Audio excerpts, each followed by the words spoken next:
dengan saudaraku Muawiyah. Lalu Rasulullah sallallahu alaihi wasallam mengatakan, innaki sa'altillah li ajalin madrubah.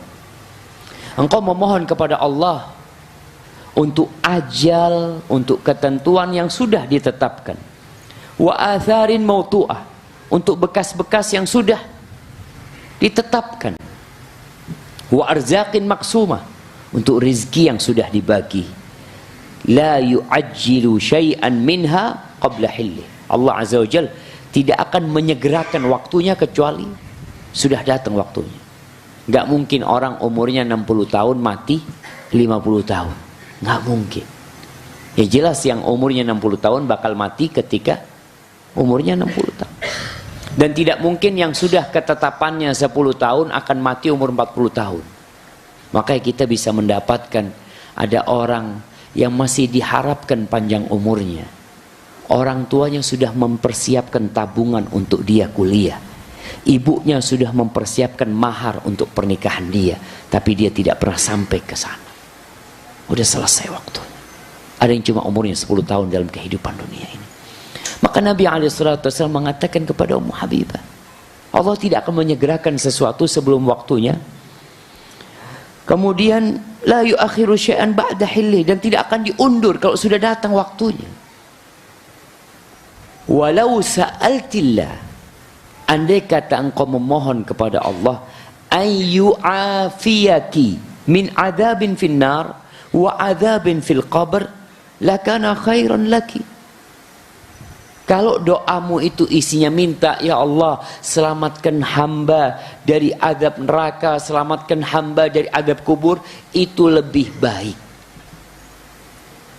Tapi Rasulullah SAW tidak melarang doa minta panjang umur.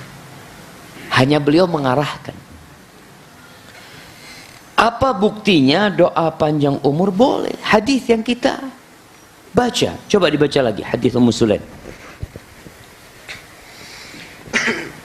Assalamualaikum. Bismillahirrahmanirrahim. Alhamdulillahirabbil alamin. Allahumma shalli wa sallim ala nabiyyina Muhammadin wa ala alihi wa sahbihi ajma'in. Allahumma ighfir lana wa li shaykhina wa li masyayikhihi wa li walidayhi wa lil hadirin. Qala al-Imam Abu Abdullah Muhammad bin Ismail bin Ibrahim bin al-Mughirah bin al-Bardizbah al-Bukhari rahimahullahu ta'ala fil adab al-mufrad bab man da'a bi tulil umur. Qala haddathana Arim qala haddathana Sa'id bin Zaid an Sinan qala haddathana Anas bin Malik qala kana an-nabiy sallallahu alaihi wasallam yadkhulu alaina ahla al-bait fadakhala alaina yawman fada'a lana faqalat Ummu Sulaimin فقالت أم سليم خويدمك أنس ألا تدعو له قال اللهم أكثر ماله وولده وأطل حياته واغفر له فدعا لي ب3 فدفنت 103 وإن ثمرتي لتطعم في السنة 2 مرتين وطالت حياتي حتى استحييت من الناس وأرجو المغفرة. Barakallahu fiik. Ini Ummu Sulaim. Cerita bagaimana kita sudah sampaikan fadilah Ummu Sulaim. Seorang wanita yang begitu gigihnya mengajarkan tauhid kepada anaknya dalam posisi suaminya kafir. Bapaknya Anas Malik ibn Nadhr. Tapi akhirnya mati bapaknya di negeri Syam sana. Dan Ummu Sulaim menikah dengan siapa? Abu Talha. Yang ketika Abu Talha menawarkan kepada Ummu Sulaim, halumma ilal hamra'i was safra, ayo engkau mau enggak kawin sama aku kasih apa saja yang kau inginkan, emas, perak, yang merah, yang kuning, aku kasih semuanya. Tapi Ummu Sulaim mengatakan, mithluka la yurad, orang sepertimu enggak pantas untuk ditolak. Orang baik Abu Talha, tapi masalahnya engkau kafir dan aku muslim. Kalau engkau masuk Islam, aku terima. Gimana Abu Talha? Engkau masa nyembah berhala yang dibikin sama orang Habasyah, budaknya fulan. Lalu engkau sembah dia. Akhirnya Abu Talha masuk Islam. Di sini Anas bercerita bahwa Nabi SAW biasa masuk ke rumahnya Ummu Sulaim. Suatu hari selesai sholat sunnah, seperti yang kita ceritakan, Muslim di rumahnya mempersiapkan buat Nabi untuk sholat. Nabi menjadi imam alaihi salatu wassalam. Ketika itu sholat duha, ceritakan pada waktu duha, yang jadi makmum Anas sama adiknya yang laki, kemudian Ummu Sulaim di belakang, perempuan sendirian. Setelah sholat, Ummu Sulaim datang kepada Nabi SAW. Khuwaidimuka Anas, ya Rasulullah, ini pelayan kecilmu Anas, apa engkau tidak berdoa buat dia? Lihat jamaah, seorang ibu harus peduli dengan anaknya, khususnya dalam urusan berdoa. Mungkin tidak sedikit dari para ummahat yang merasa terbebani mendidik anak.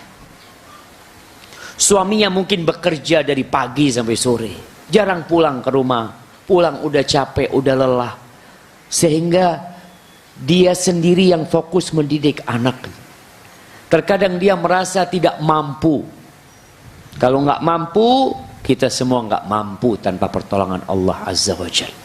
Maka nasihat ana buat setiap keluarga sebelum tidur untuk baca doa yang diajarkan Nabi SAW kepada Fatimah bersama suaminya Ali bin Abi Thalib. Baca subhanallah 33 kali, alhamdulillah 33 kali, Allahu Akbar 34 kali. Itu lebih baik daripada pembantu. Sebagian punya babysitter yang merawat anaknya, tapi dia juga tidak mampu untuk mendidik anaknya. Mungkin ada anaknya yang bandel, ada anaknya yang membantah orang tuanya. Minta tolong sama Allah Azza wa Jalla.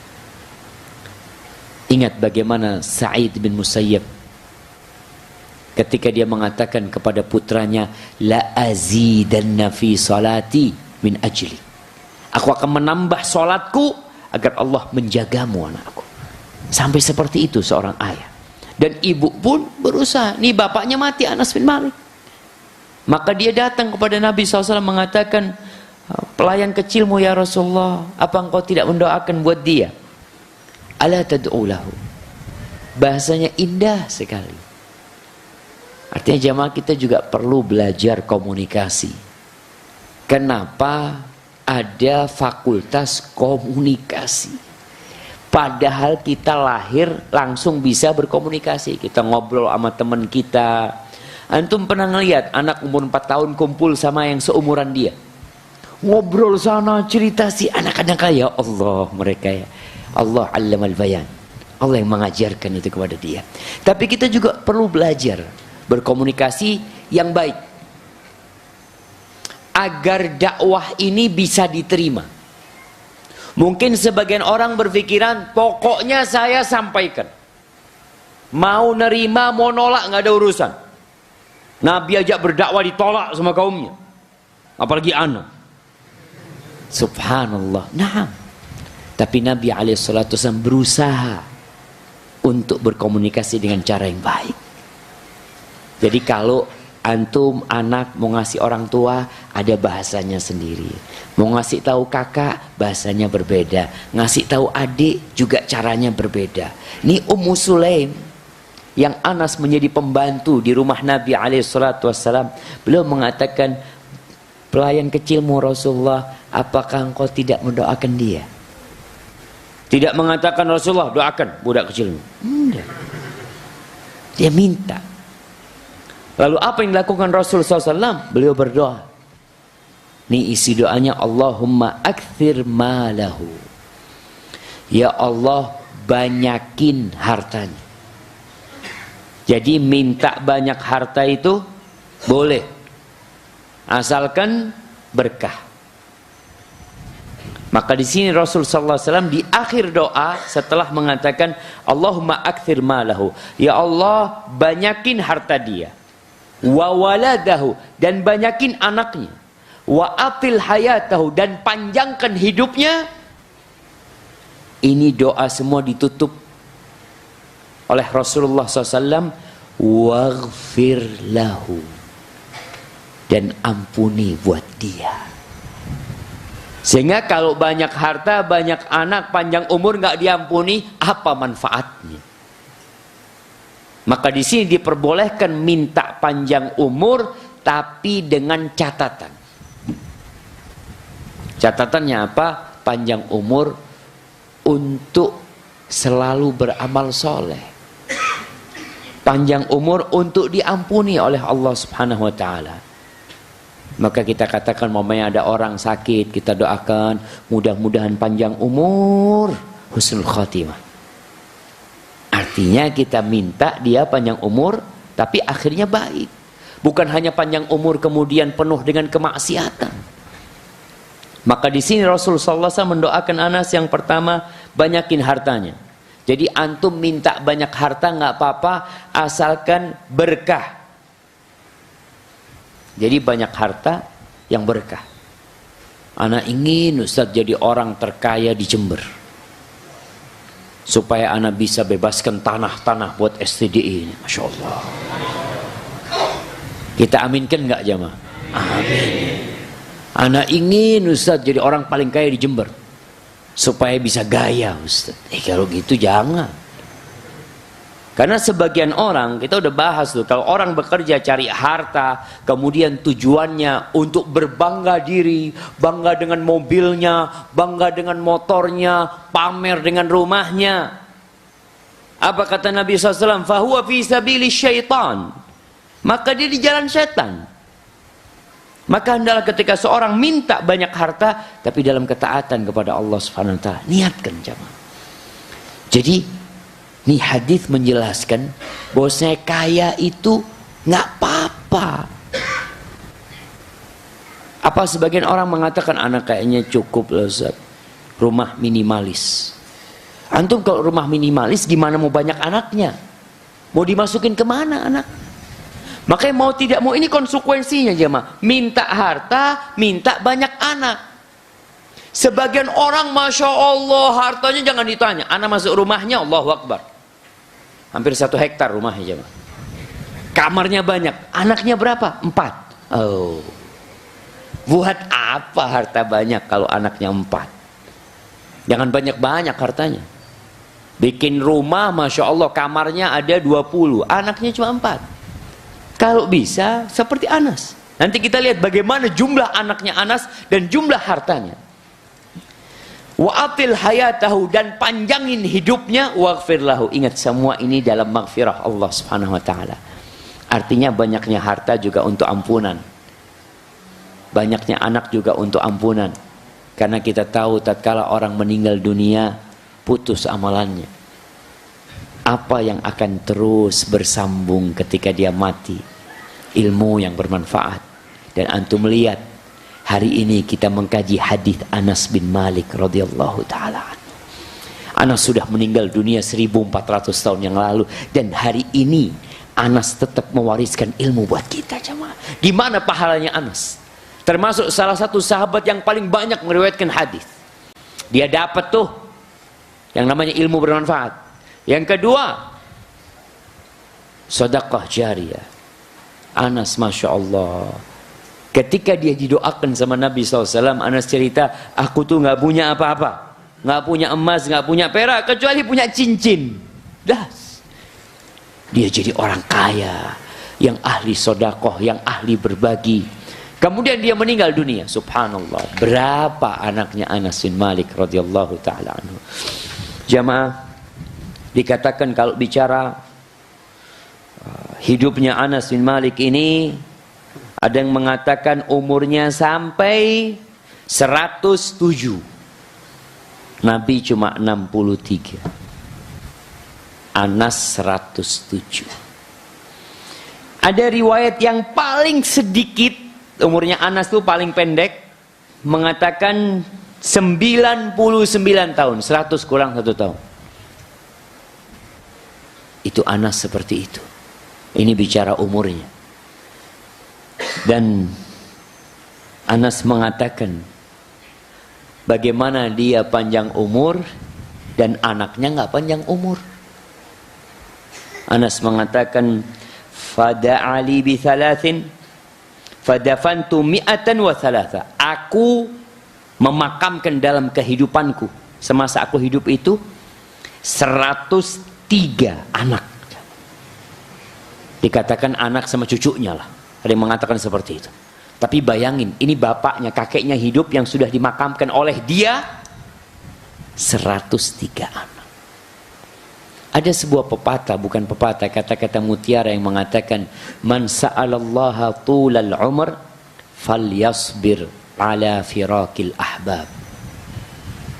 Barang siapa yang berdoa memohon kepada Allah panjang umur, maka konsekuensinya dia harus bersabar ditinggal orang-orang yang dia cintai. Gimana jemaah? Anas ini memakamkan 103 anak.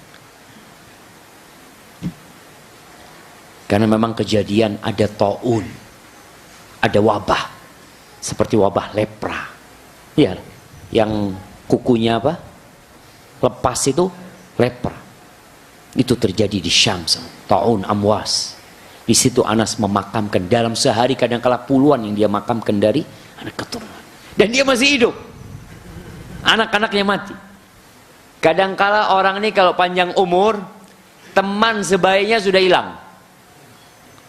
Dia duduk di depan rumahnya, ditanya sama cucunya, ayah, teman-teman kakek ada? Nggak ada, udah mati semua. Jangan teman, anaknya kakek udah mati. Dia masih hidup. Maka ini konsekuensinya. Artinya panjang umur itu pun ujian dari Allah Subhanahu wa taala. Ketika antum mati dahulu, seorang ayah yang mati dahulu, ujian itu untuk anaknya. Tapi ketika yang mati dulu anaknya, ujian itu buat ayahnya.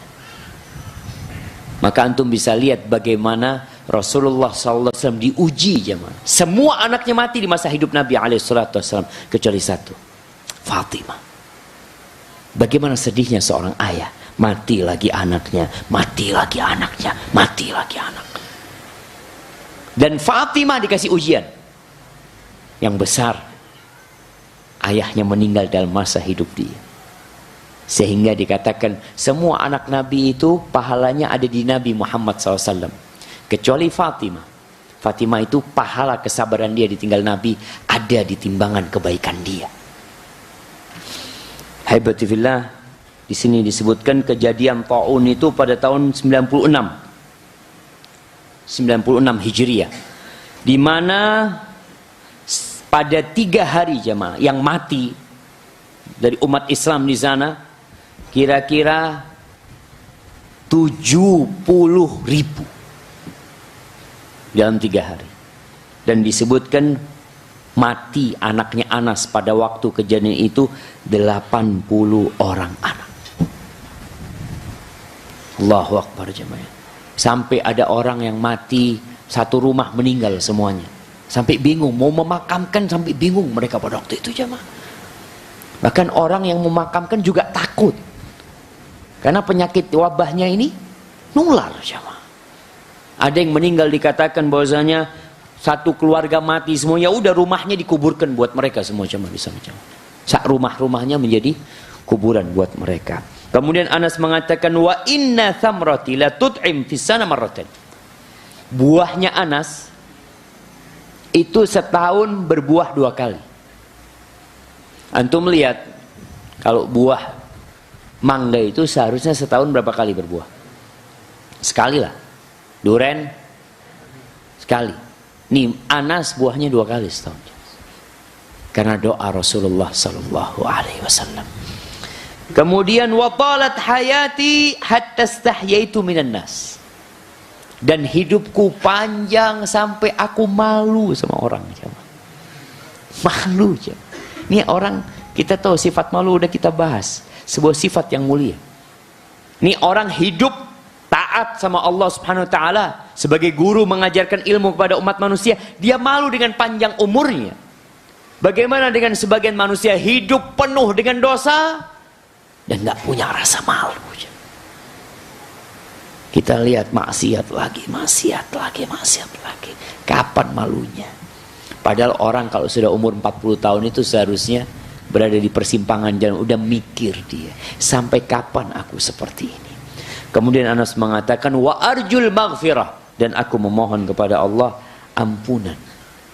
Karena dalam doa Nabi SAW yang 3 dikabulkan semuanya. Apa doanya? banyak hartanya, banyak anaknya, kemudian panjang umurnya. Itu semua didapatkan oleh Anas, dan Anas menunggu satu, dan aku berharap diampuni oleh Allah Subhanahu wa taala. Jadi antum jamaah, silahkan berdoa dengan doa ini, tapi kita tahu dengan konsekuensinya. Kalau diberikan kepada antum, antum juga diuji sama Allah Subhanahu wa taala. Oleh karena itu, Rasulullah sallallahu alaihi wasallam mengajarkan doa kepada Ummu Habibah untuk minta diselamatkan dari azab kubur dan azab neraka. Itu lebih baik daripada engkau minta panjang umur. Barakallahu fiik. Baik, kita masuk ke bab selanjutnya, silakan dibaca. Ahsanallahu ilaikum. Thumma qala rahimahullahu ta'ala, babu man qala yustajabu lil abdi ma lam ya'jal. قال حدثنا أبو اليمن قال حدثنا شعيب عن الزهري قال أخبرني أبو عبيد مولى عبد الرحمن وكان من القراء وأهل الفقه أنه سمع أبا هريرة رضي الله عنه أن رسول الله صلى الله عليه وسلم قال يستجاب لأحدكم ما لم يعجل يقول دعوت فلم يستجب لي.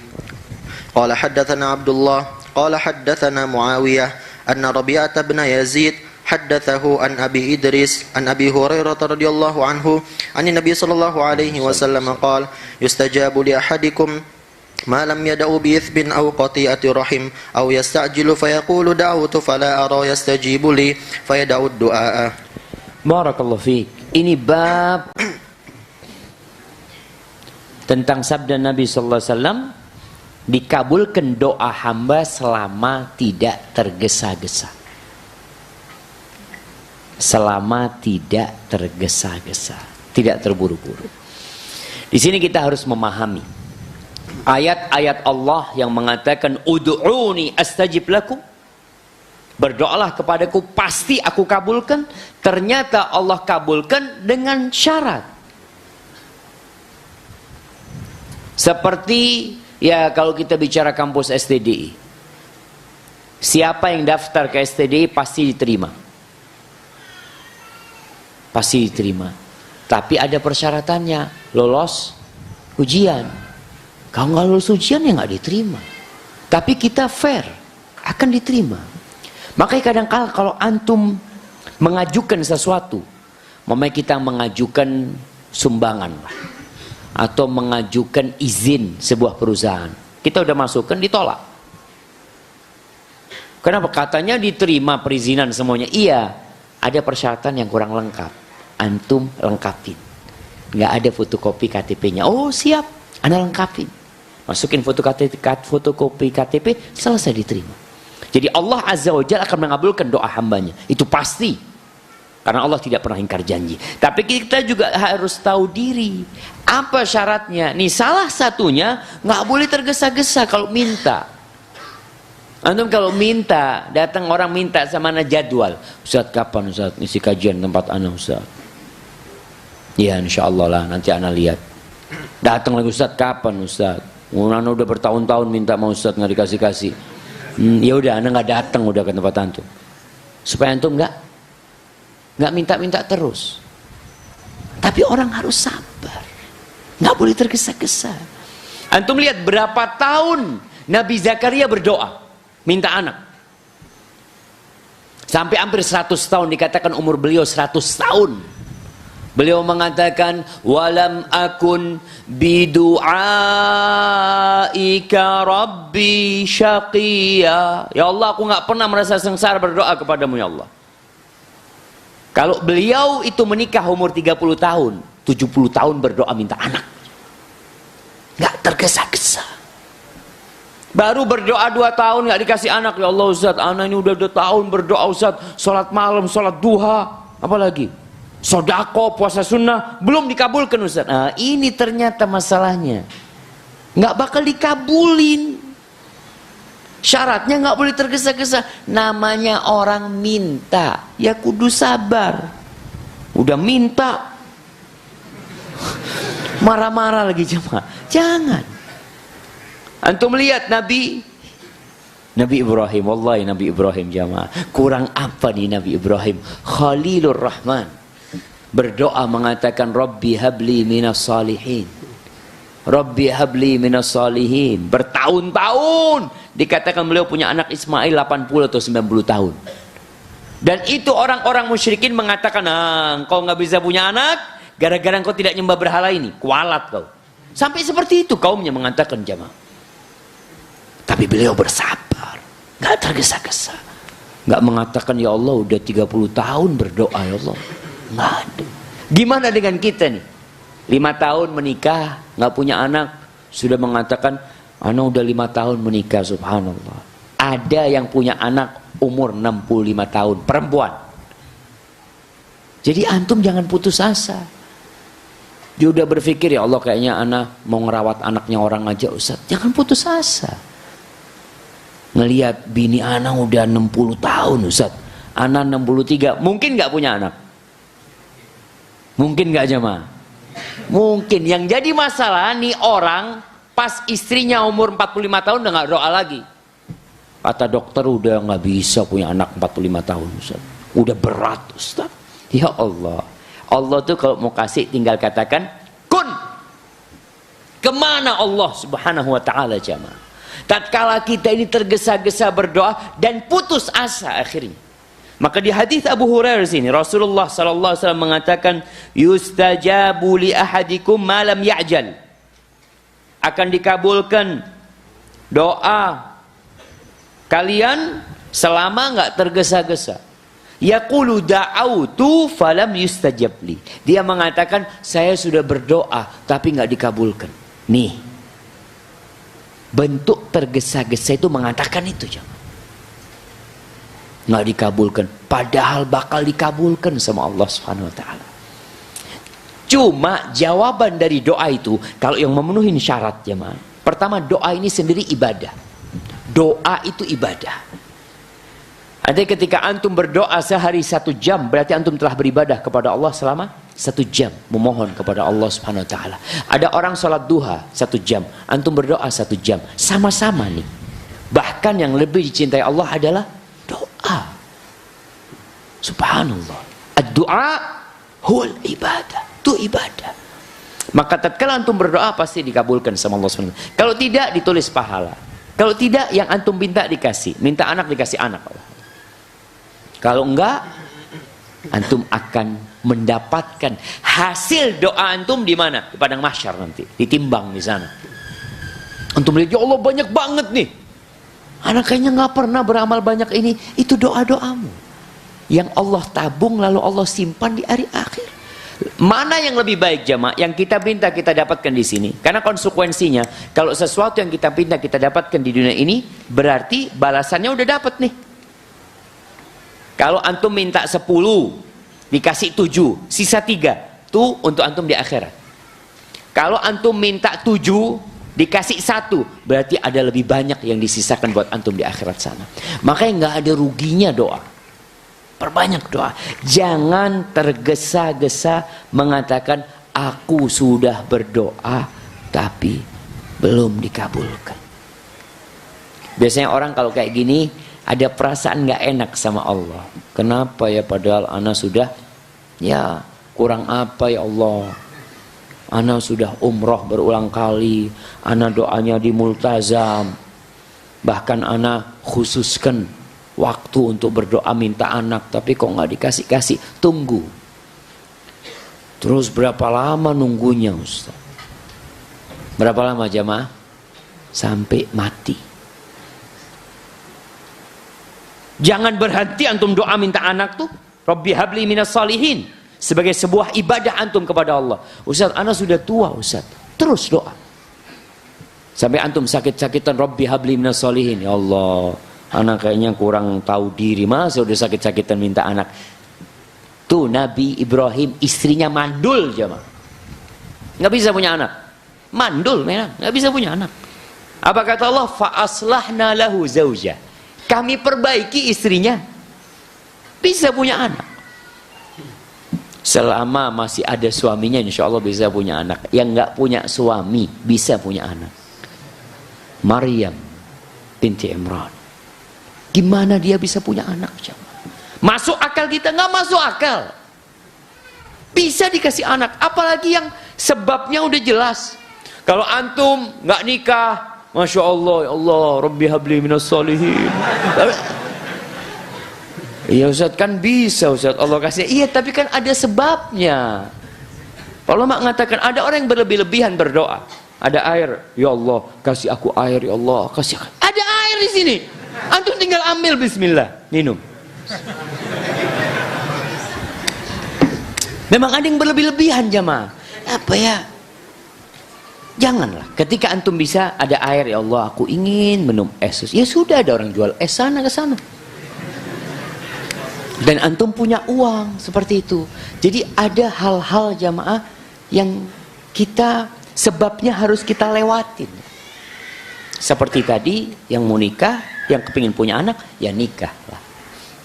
Jadi ingat, jangan pernah mengatakan aku sudah berdoa tapi belum dikabulkan.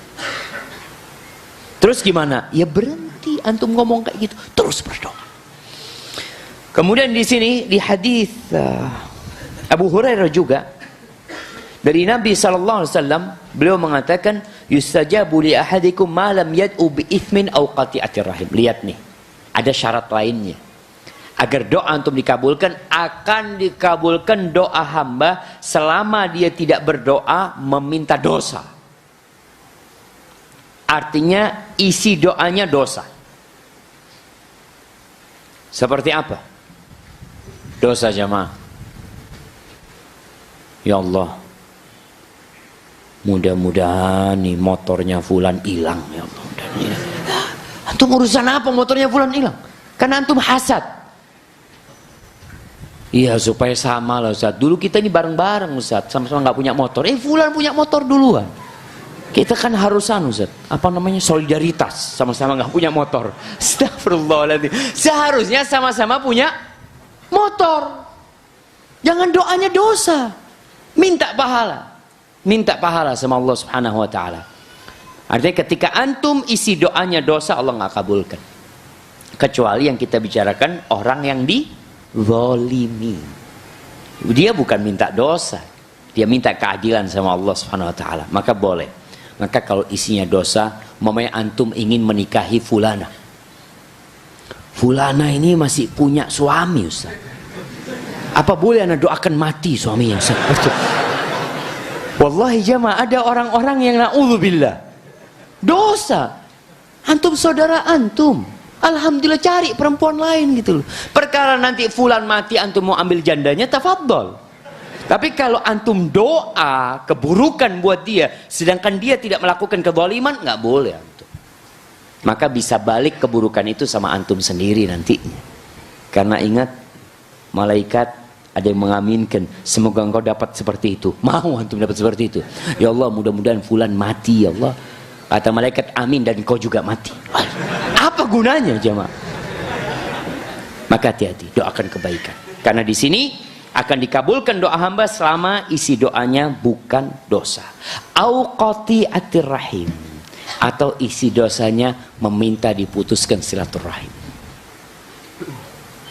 Ya Allah, aku nggak kepingin ketemu sama fulan ya Allah. Mudah-mudahan dia diusir daripada kakaknya sendiri, keponakannya sendiri, pamannya sendiri. Seharusnya kau doakan kebaikan buat mereka. Orang yang paling pantas mendapatkan kebaikan kita ini kerabat kita. Kok malah isi doamu minta supaya diputuskan silaturahim? Nggak boleh. Ini yang pertama, nggak boleh dosa. Yang kedua, nggak boleh berisi permohonan pemutusan silaturahim. Yang ketiga, au yasta'jil, atau tergesa-gesa. Antum lihat Rasulullah sallallahu alaihi wasallam 13 tahun di jamaah di kota Mekah. Datang nih para sahabat. Ya di awal-awal dakwah jahriyah beliau, datang Khabbab bin Arad, sahabat-sahabat yang lemah. Nabi SAW sedang istirahat di bawah naungan Ka'bah. Lalu mereka datang, ya Rasulullah, ala tad'ullah lana, ala tastamsir lana. Wahai Rasulullah, apa engkau tidak berdoa kepada Allah buat kami? Engkau tidak meminta pertolongan buat kami? Nih, Para sahabat seakan-akan Nabi nggak berdoa. Kenapa kau nggak doakan kami? Kami tersiksa, kami dibantai, disakitin. Lalu Nabi alaihissalatu wassalam menjelaskan kepada para sahabat, laqad kana fi man kana qablakum. Kalian tahu, orang-orang sebelum kalian itu, ada sebagian di antara mereka yang ditanam di tanah, kemudian kepalanya digergaji jamaah, sampai itu otak keluar, terus darah muncul sampai terbelah jadi dua. Wa ma yaruddu dzalika an dini, dan itu tidak membuat dia berpaling dari agamanya. Wa yumshatu bi amshatin min hadid, dan sebagian di antara mereka disisir dengan sisir dari besi, sehingga yang namanya kulit daging itu terkelupas dari tulangnya jemaah. Wa ma yaruddu dzalika an dini, dan itu tidak membuat mereka berpaling dari agamanya. Allah akan sempurnakan urusan agama ini, sehingga nanti ada perempuan yang berangkat dari Son'a ke Hadramut, berjalan dia nggak takut apa-apa jemaah, dari amannya negeri itu, kecuali mungkin dia takut kepada Allah Azza wa Jal dan kepada serigala yang mungkin akan memangsa kambing-kambingnya. Lalu Nabi mengatakan alaihi salatu wassalam, walakinnakum tastajilun, tapi kalian terburu-buru. Sabar. 13 tahun bayangkan itu jemaah. Sebagian sahabat mati dibunuh. Bahkan Sumayyah, wanita yang pertama dibantai dalam Islam yang mati syahid, Sumayyah. Itu pun belum turun pertolongan Allah SWT. Apakah tahu-tahu umat Islam bisa membalas kepada orang-orang musyrikin, kepada Umayyah bin Khalaf, kepada Abu Jahal? Enggak sama. Mereka kabur akhirnya. Solusi itu kadangkala memang hijrah. Ketika hijrah selesai urusannya, enggak. Di Madinah kumpul sama orang-orang munafikin dan orang-orang Yahudi. Dan ternyata Allah baru membalaskan buat Nabi alaihissalam pada waktu perang Badar. Jadi kira-kira tahun kedua Hijriah baru Allah berikan. Artinya tugas kita menghadapi permasalahan-permasalahan itu sabar, jangan tergesa-gesa.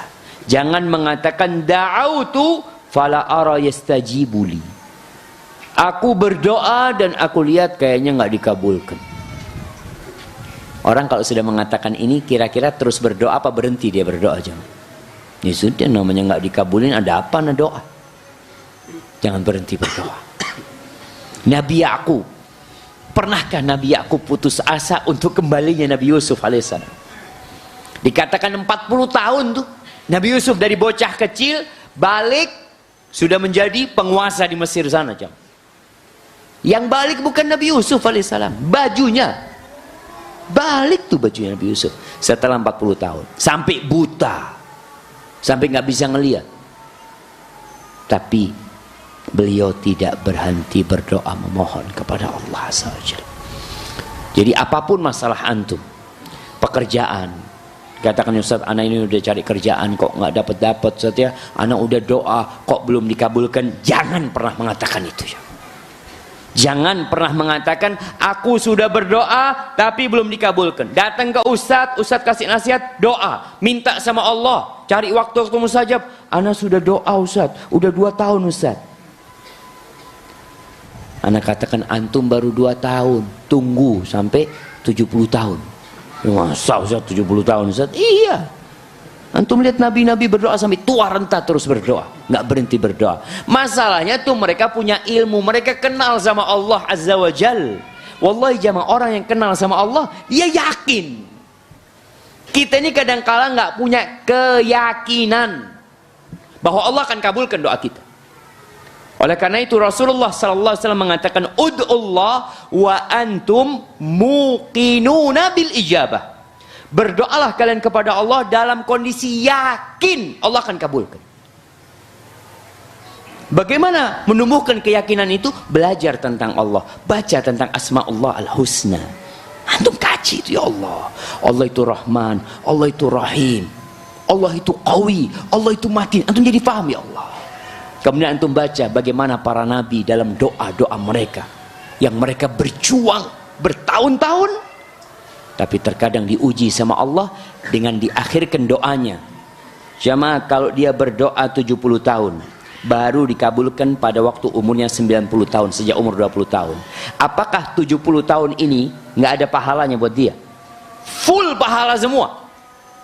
Karena nggak dikabulin. Artinya dikabulin dengan dikasih pahala buat ibadah yang dia lakukan. Maka antum jangan putus asa dan jangan tergesa-gesa dalam berdoa.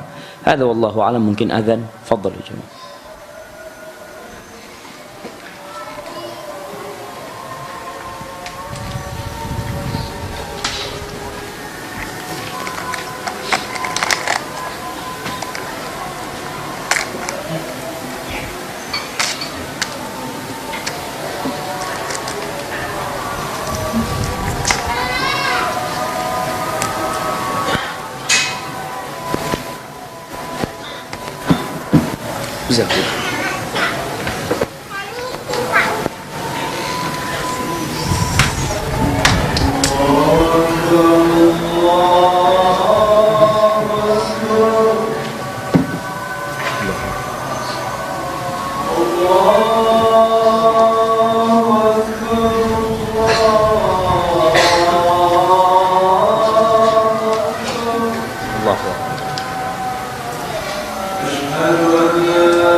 Allahumma salli wa sallim ala Muhammad. Taib jamaah, ini ada beberapa pertanyaan yang udah masuk. Assalamualaikum, waalaikumsalam. Ustadz, mana yang lebih afdal bagi orang awam yang tidak bisa bahasa Arab, berdoa dengan bahasa Indonesia atau berdoa dengan bahasa Arab meskipun tidak paham artinya? Tadi kita sampaikan bahwasanya doa itu harus yakin akan dikabulkan.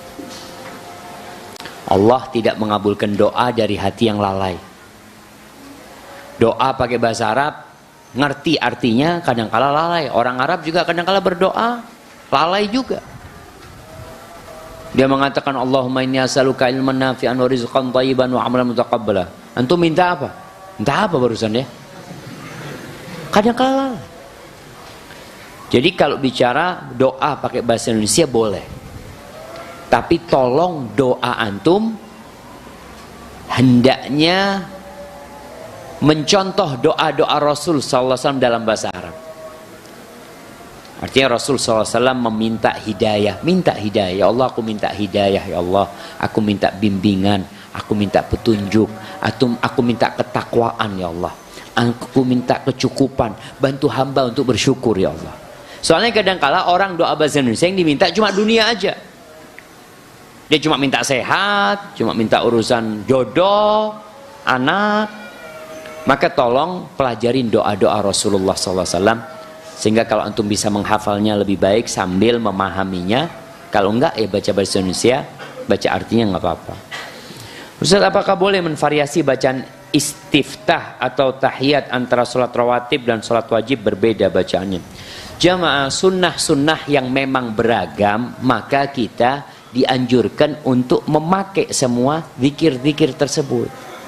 Sekali-kali kita istiftah mengatakan Allahumma ba'id baini wa baina khatayaya kama ba'adta bainal masyriq wal maghrib, atau wajjahtu wajhiya lilladzi fatara as-samawati wal ardh, atau kita mengatakan subhanakallahumma wa bihamdika wa tabarakasmuka wa ta'ala jadduka wa la ilaha ghairuka. Boleh. Karena memang Nabi SAW sesekali baca ini, sesekali baca itu. Begitu pula doa dengan ruku. Nabi membaca alaihi salatu wassalam subhana rabbiyal azimi wa bihamdi. Kadang-kala beliau membaca subhana rabbiyal azim. Kadang-kala beliau membaca apa? Subhanal malikil subhanakallahumma wa bihamdika Allahumma gfirli subhanakallahumma wa bihamdika Allahumma gfirli. Atau Nabi alaihissalatu wassalam membaca Allahumma laka raka'tu. Kok lupa nih? Apa doanya? Allahumma laka raka'tu bika amantu. Allahu akbar. Baik. Artinya yang datang beragam, antum berusaha untuk menghafalnya. Sehingga rukuk sekarang baca ini, rukuk kedua baca yang ini, rukuk ketiga, begitu pula sujud. Baca subhanadzil jabaruti wal malakuti wal kibriyai wal azamah. Antum baca itu. Atau baca subhana rabbiyal a'la. Allahumma Allah, atau baca doa Allahumma laka sajadtu. Sajada wajhiya lilladzi khalaqahu wa syaqqa sam'ahu wa basarahu. Fatabarakallah ahsanul khaliqin. Artinya doa-doa itu dibaca dan itu membantu kita untuk khusyuk sebenarnya jemaah. Baik, apakah ada penyakit menular dalam pandangan Islam? Iya, penyakit menular itu ada, tapi tidak menular dengan sendirinya. Tahu-tahu pokoknya kumpul sama penyakit menular langsung menular. Enggak. Antum lihat ada orang kumpul sama orang yang sakit menular enggak? Enggak sakit. Tapi ada tamu datang tahu-tahu sakit dia. Ya Allah, ini penyakit menular, ini satu keluarga sembuh semua alhamdulillah. Artinya tidak menular dengan sendirinya. Artinya yang membuat engkau sakit ya tetap Allah Jalla Jalal, bukan penyakit itu sendiri. Seperti itu jemaah. Barakallahu fikum.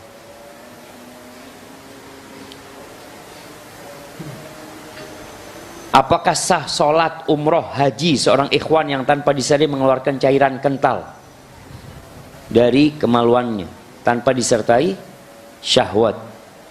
Bagaimana solusi untuk ikhwan yang seperti ini? Ini mungkin dia berbincang tentang madhi jamaah. Madhi. Jadi madhi ini najis, membatalkan wudu. Jadi kalau itu keluar, antum harus ya wudu lagi, bersihkan. Gimana Ustaz kalau itu terus? Artinya nggak bisa diatur Ustaz. Jadi nggak berhenti. Kalau yang seperti ini maka solusinya sebelum sholat dia perhatikan. Dia lihat kemaluannya, dia wudhu, dia udah bersihkan, kemudian dia bungkus. Lalu dia sholat. Kalau memang dia tidak berhenti. Karena kalau kencing itu ada namanya, bahasa Inggrisnya apa? Cercer. Iya. Paham nggak antum jemaah? Cercer. Atau Inggris Jember itu jemaah. Iya, ada orang yang memang kayak gitu jemaah. Enggak. Ya sudah, keluar tanpa disadari. Dia penyakit ini. Dan Allah Subhanahu wa taala mengatakan fattaqullaha mastata'tum, bertakwalah kepada Allah semampu kalian. Tapi kalau enggak Ustaz, kadang kala Ustaz. Kalau kadang kala berarti bisa diatasi. Caranya tadi gimana?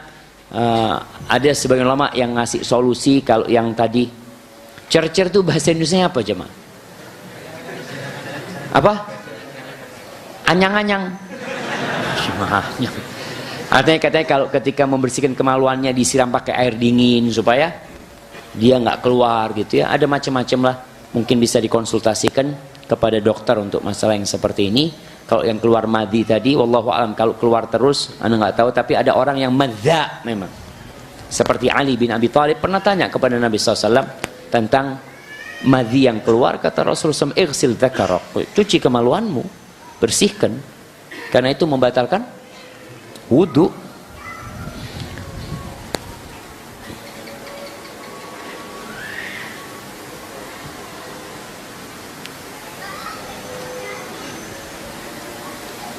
Ustaz, ana mau tanya. Beberapa hari yang lalu di desa ana ada acara pilkades. Dan salah satu calon ada yang memberikan foto pengenal kepada sebagian orang, termasuk keluarga ana, dengan tujuan kalau beliau jadi calon terpilih, katanya sesudah dilantik ingin membagikan uang kepada masyarakat dengan menukar foto tersebut. Bagaimana Ustaz, uangnya ana ambil atau ditolak aja Ustaz? Karena ana memilih beliau bukan karena uangnya, tapi karena sosialnya kepada masyarakat lemah sangat tinggi. Mohon nasihatnya. Jangan diambil duitnya. Karena ini termasuk money politik. Dan kita tahu pemerintah melarang itu. Kalau dia memberi tanpa pamrih nggak ada masalah gitu. Dia mau kasih silahkan. Dan subhanallah sampai pilkades pun pakai fulus ya. Iya. Sebagian orang mengatakan pilkades di beberapa tempat ada daerah-daerah basah katanya jamaah. Itu sampai 3M jamaah. Pilkades.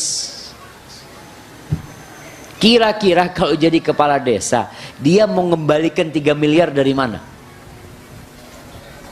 Enggak Ustaz, dia tidak berharap kembali Ustaz. Dia ikhlas lillahi ta'ala. Dia berjuang untuk negeri ini. Iya.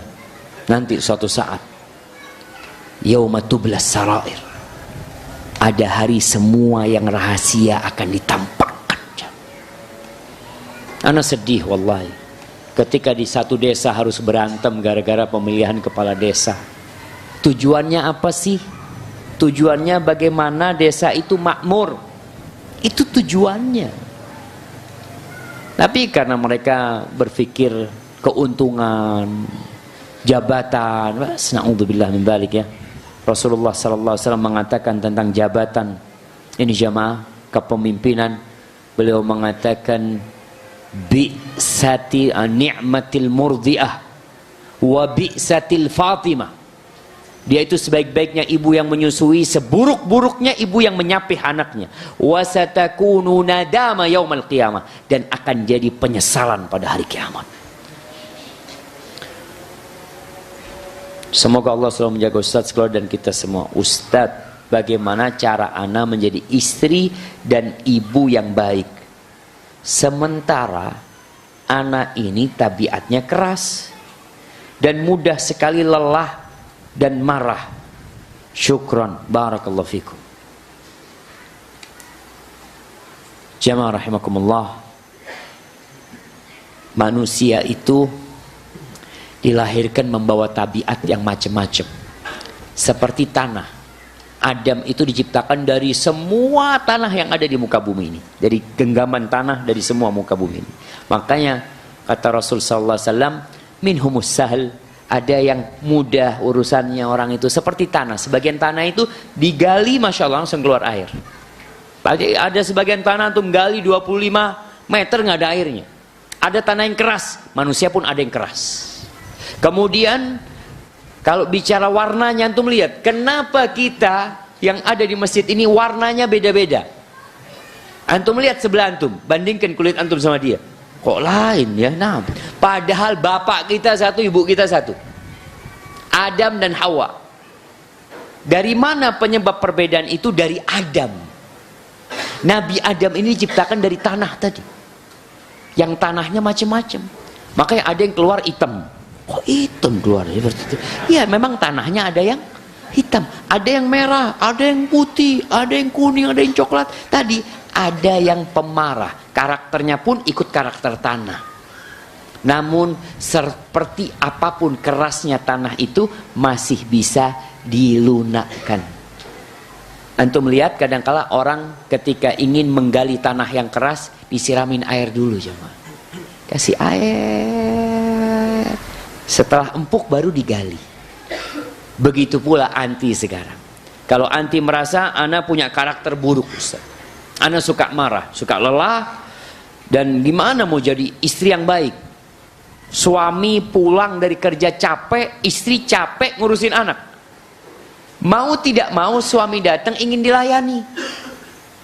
Istri langsung ngomong, "Mas, aku juga capek, Mas." Oh, kayaknya harus tambah satu lagi istri yang nggak capek ini. Kalau pulang capek-capek kayak gini, istri tetap harus berusaha untuk melayani. Iya Mas, ya Allah, fadholi apa, kepingin apa. Mungkin kelelahan itu membuat emosi memang jemaah, tapi bisa dikontrol. Rasulullah SAW mengajarkan kepada kita, kalau lagi emosi sedang berdiri, hendaklah duduk. Duduk masih emosi, hendaknya rebahan. Jadi kalau istri antum rebahan ya, ngapain rebahan di lantai kayak gini? Oh, dia sedang marah jemaah. Ya antum harus memaklumi juga. Jadi memang ini cara untuk meredam emosi jemaah.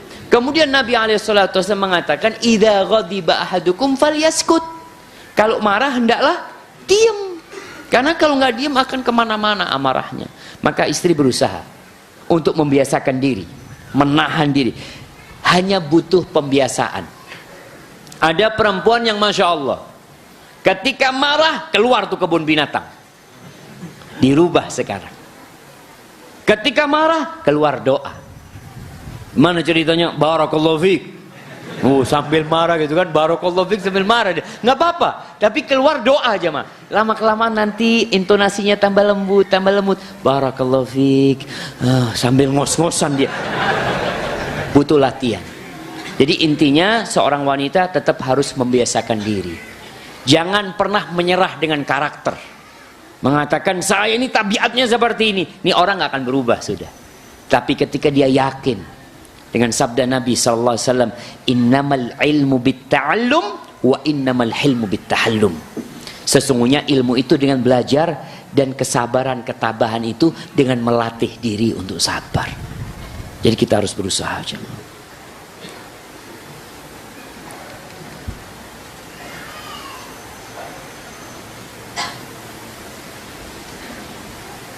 Apakah berdosa setiap hari berdoa ingin bertemu ustadz? Bertemu ustadz-ustadz. Karena ini doa saya yang dikabulkan bisa bertemu dengan ustadz. Saya dari Lamongan, jauh-jauh dan bisa mengaji langsung. Afwan ustadz, Masya Allah. Baik, kalau bicara bertemu ustadz, antum doanya itu memang minta sama Allah supaya dapat bertemu dengan orang-orang baik dan mengambil ilmu dari mereka. Bukan cuma ketemu sama ustadz langsung keluarkan HP. Nah ini sudah punya 10 ustadz foto, ini yang ke-11 ustadz, nggak ada gunanya. Maka tujuannya tadi antum bertemu dengan ustadz, dan ingat seorang harus memilih guru. Kenapa harus memilih guru jamaah? Kalau dokter aja kita memilih. Antum ke dokter untuk ngobatin diri antum. Antum patah tulang. Terkadang dibawa ke Jember, nggak mau anak mau dibawa ke Solo. Ada apa jauh-jauh ke Solo? Oh di situ ada rumah sakit khusus bedah tulang umpamanya, ana mau ke sana. Begitu pula antum mencari guru yang untuk ngobatin hati antum. Maka hendaklah antum berdoa, minta ilmu yang bermanfaat, berjumpa dengan guru dapat manfaat, bukan hanya sekedar untuk selfie kadang-kala jamaah. Lebih didahulukan mana? Ngaji sendiri atau mengajarin ngaji anak dan istri saat di rumah? Karena istri berharap setiap saat bisa belajar pada suami, mengingat waktu keluar sangat terbatas. Ahibati fillah, seorang suami harus bijak dan seorang istri harus bisa menerima kondisi suami. Ada suami yang memang merantau, maka kadangkala waktu berjumpa dengan keluarga terbatas. Kalau istri tidak menerima kondisi tersebut, istri boleh gugat cerai. Kondisi seperti itu umpamanya. Kalau bicara ngaji, suami kadangkala dia punya kewajiban untuk menghafal, ingin menghafal. Kalau di rumah, alhamdulillah Ustaz, anak kasih waktu istri untuk belajar sama anak-anak juga ngaji sama anak. Cuma Ustaz, istri ini kadangkala nggak pernah bersyukur Ustaz. Ada perempuan seperti itu. Sampai ada perempuan mengatakan, Ustaz, anak itu sama suami di rumah hanya dikasih waktu ngobrol 1-2 jam Ustaz. Banyak 1-2 jam itu. Maunya ngobrol berapa jam? Ya maksudnya dari pagi sampai sore, sore sampai pagi lagi. Suami itu juga punya kewajiban bekerja. Mungkin dia ada tugas yang harus dia kerjakan di rumah. Maka tolong para wanita sadar, Rasulullah SAW itu ngobrol sama istrinya. Kapan? Habis asar. Biasanya beliau SAW itu datang, istrinya 9. Bayangin habis asar ke maghrib jamaah. Kira-kira satu istri dapat berapa menit? Berapa menit jamaah? Habis asar ke maghrib ini, anggap 2 jam. 2 jam dibagi 9. Berapa? 10 menit, 15 menit lah. 15 menit? Betul nggak? Iya kira-kira 15 menit. Belum jalan kaki ke rumah istrinya, 15 menit. Sini ngobrol sedikit ya. Pindah ke rumah ini, pindah ke rumah ini. Sampai terakhir bermalam di rumah istri yang terakhir. Itu Nabi SAW maghrib masih sholat di masjid. Saya nggak pulang. Baru pulang setelah sholat isya. Setelah sholat isya di sini Rasulullah SAW tidak langsung tidur. Beliau masih ngobrol sama istrinya. Maka para jamaah antum pun seperti itu. Usahakan habis isya. Ada orang habis isya masih nerima tamu di rumahnya, ngobrol sama tamunya. Kadang-kala masih berangkat ke rumah sohibnya bertamu di sana. Pulang ke rumah, istrinya tidur, anaknya tidur. Pagi berangkat kerja. Ini yang masalah. Maka tolong hak itu diperhatikan. Istri pun harus mensyukuri, alhamdulillah anak masih punya waktu untuk ngobrol sama suami Ustaz ya. Itu nikmat dari Allah. Hadza wallahu a'lam bissawab. Ini pertanyaan terakhir jamaah. Fan Ustaz, ini udah kita bahas kayaknya jamaah. Berdosakah saya jika membiarkan teman saya yang masih tidur sehingga dia tidak dapat berjamaah karena alasan teman saya ini menjengkelkan saya akhir-akhir ini? Dan minta tip membangunkan kawan yang susah bangun Ustaz. Karena kalau dari segi umur kami sudah dewasa. Jadi serba gak enakan Ustaz. Masya Allah. Antum ketika membangunkan saudaranya, itu lillahi ta'ala. Bukan karena mau berbaik sama fulan. Bukan karena pamrih supaya fulan berterima kasih sama antum. Kemudian dia balas budi, bukan itu. Maka kalau fulan menjengkelkan, gak ada urusan sama antum. Anda bangunkan fulan, syuf waktunya sholat. Mau bangun, alhamdulillah. Gak mau bangun, sudah antum sudah bangunkan dia. Bukan berarti enak banget Ustaz, Anda capek bangunin dia terus Ustaz. Antum dapat pahala. Kalau dia sholat ke masjid, Masya Allah, antum dapat pahala dia sholat ke masjid. Enak gak jamaah? Ad-dalu alal khairi kafa'ilihi. Orang yang menunjukkan orang lain berbuat baik, itu dapat pahala seperti dia berbuat. Ada orang nih nggak sholat tahiyatul masjid, antum ngomong, Mas, dianjurkan tahiyatul masjid Mas. Kalau masjid, dia langsung sholat, antum langsung dapat pahala dia jam. Ada orang tanya, kemana masjid ya? Fadl, ke sana masjid, belok kanan, ketemu masjid di sana. Alhamdulillah, dia berangkat ke kanan, belok kanan, masuk masjid, sholat, insya Allah antum dapat pahala. Telah memberikan arahan kepada dia untuk berbuat kebaikan. Maka tolong jangan berkecil hati, jangan suka marah. Antum ketika berbuat amal kebajikan atau beramar ma'ruf nahi mungkar, diperlukan kesabaran. Hadza wallahu a'lam bissawab. Subhanakallahumma wa bihamdika asyhadu an la ilaha illa anta astaghfiruka wa atubu ilaik. Wassalamualaikum warahmatullahi wabarakatuh.